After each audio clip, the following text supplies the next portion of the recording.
أنزلنا عليك القرآن لتشقى. Waktu saya pamitan mau di Kediri mau diadakan asrama Ibnu Majah, dipeseni khusus oleh saya ya. Dia sudah neliti. Loh, kayak begini ini bahaya toh, gak ada di ijma'nya para ulama pelaku bid'ah itu terus sampai kafir kayak gini, gak ada. Dan ini bertentangan dengan ayat Quran, dengan hadis-hadis sahih yang lain. Setelah diteliti, salah satu penelitiannya ini maudhu. Syekh Albani ini diakui, seluruh dunia mengakui keahliannya, bukan ya kecuali Khawarij itu yang nggak ngakui. Kecuali ini nggak sembarangan orang, ini orang yang hafal ratusan ribu hadis dan ahli di bidang ini, nggak semua. Ta'dil, meluruskan syubhat ini. Dua hadis di atas tidak boleh dijadikan hujjah menghukumi sesuatu, karena hadis pertama dhaif dan hadis kedua maudhu, palsu, nggak bisa. Dan nggak boleh, itu kaidah senang. Kaidah ahli hadis maupun ahli fikih seperti itu. Dua hadis pertama yang dhaif itu, yang jadi andalan penerobos, amalah sahih dan hatta yatabid atahu. Hadis pertama hanya bisa digunakan untuk tarhib, menakut-nakuti seseorang supaya berhati-hati tidak melakukan bid'ah, karena hadis itu dhaif. Hadis pertama itu hanya bisa untuk tarhib saja. Tarhib cek wong ngati-ngati, ojo sampai loh, ojo sampai bid'ah, bahaya. Nah, tapi untuk menghukumi pasti tidak diterima, nggak bisa. Nggak boleh. Pasti tidak diterima berarti total tidak terima. Usolli nawaitu beduk kandongan blas gak sah, itu nggak bisa. Nggak boleh itu. Nggak boleh, itu urusan Gusti Allah. Dan di situ mungkin masih ada udzur-udzur syar'i, masih ada tiap perorangan. Kalau sengaja orang mampu, udah ngerti ilmu, niat itu nggak perlu ditalaffuzkan, dilafatkan, dan dia tahu hadis itu dan dia sudah pasti bisa ngerjakan itu, kok dadakno sengaja menambahi lah, ini bisa. Tapi kalau orang belum ngerti ya, terus hanya ikut biar ustadku ngono, bapakmu ngono, itu uzur. Itu ada uzurnya, dia belum tahu. Dan itu bukan bid'ah yang besar yang mengkafirkan seseorang. Bukan mukaffirah, nanti dirinci di belakang. Bukan mukaffirah, itu mufassiqah.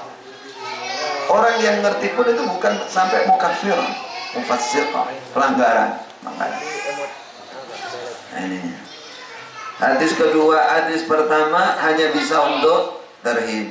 Para ulama telah menggolongkan jenis-jenis bid'ah dan tidak semua bid'ah menghancurkan amal. Berikut ulasan bid'ah secara ringkas. Ini ringkas ini supaya cepat khatam maksudnya.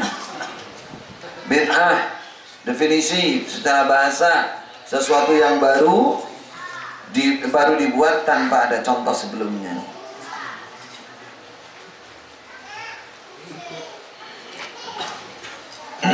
Ikhtira atau ikhtilaf min ghairi misalin sabiq. Secara syariat, sesuatu yang baru dalam agama tanpa ada sandaran dalil. Ini definisi yang singkat. Baru, nggak ada sandaran dalilnya. Hukumnya haram karena dalil asal dalam agama adalah tauqif, berhenti, tidak melakukan apapun dalam agama sampai ada dalil yang memerintahkannya. Jadi kalau kita bicara pengamalan dalam agama harus berhenti total, nggak boleh bikin-bikin sama sekali, nunggu. Kalau ada dalilnya baru jalan. Cuman penentunya adalah para ulama, itu hukum asal agama.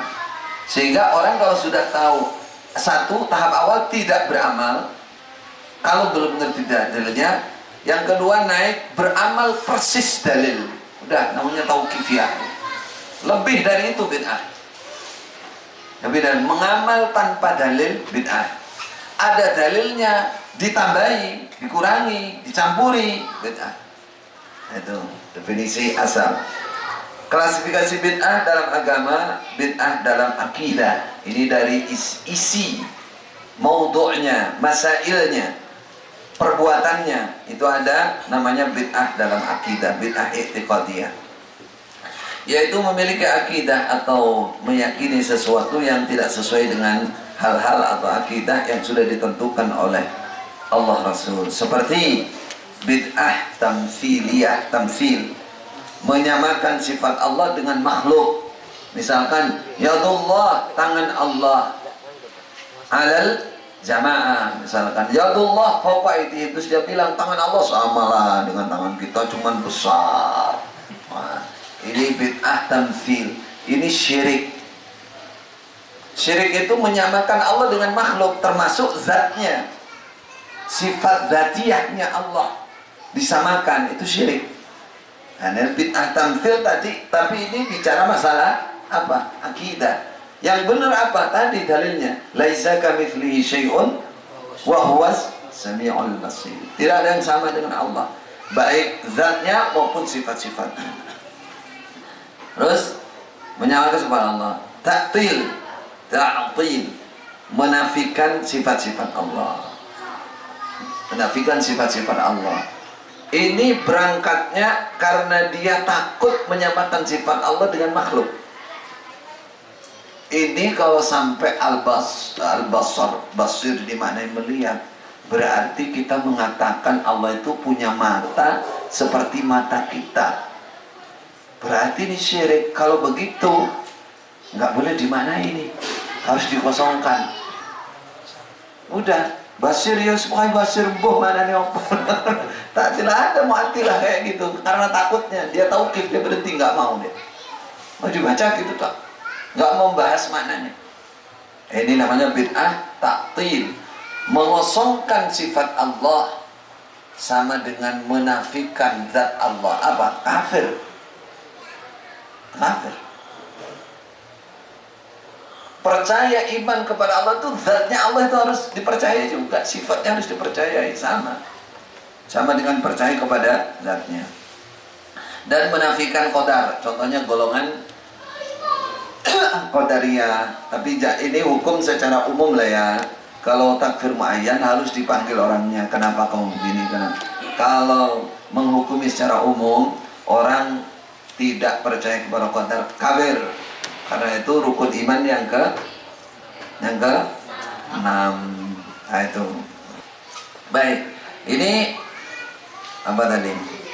Yang kedua adalah bid'ah dalam amaliyah, dalam amalan. Namanya bid'ah amaliyah, yaitu beribadah kepada Allah tidak sesuai dengan yang disyariatkan, seperti membuat tata cara ibadah baru yang tidak disyariatkan, menambah atau mengurangi suatu ibadah yang sudah ditentukan dalam syariat. Terus mengerjakan suatu ibadah yang sudah ada syariatnya dengan cara-cara yang baru. Cara-caranya, modelnya diganti. Zikir diikuti apa, mengkhususkan waktu untuk suatu ibadah yang tidak ada batasan waktunya dalam syariat. Pokoknya malam Jumat itu harus ini, harus ini. Itu namanya bid'ah. Contohnya membangun kuburan, ya, membangun kuburan itu bid'ah.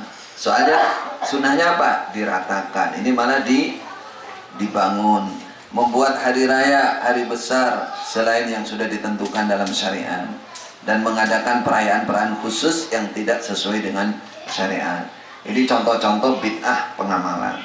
3, bid'ah meninggalkan sesuatu, namanya bid'atut tarki, yaitu meninggalkan sesuatu yang mubah, seperti tidak mau makan daging dengan niat ibadah, atau meninggalkan sesuatu yang seharusnya dikerjakan secara syariat, seperti tidak mau menikah dengan niat ibadah.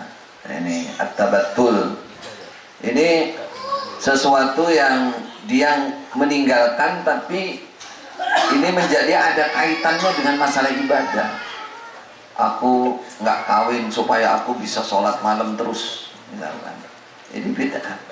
Kawin an-nikahu min sunnati faman raghiba an sunnati falaysa minni. وأن الله قد أحاط بكل شيء علما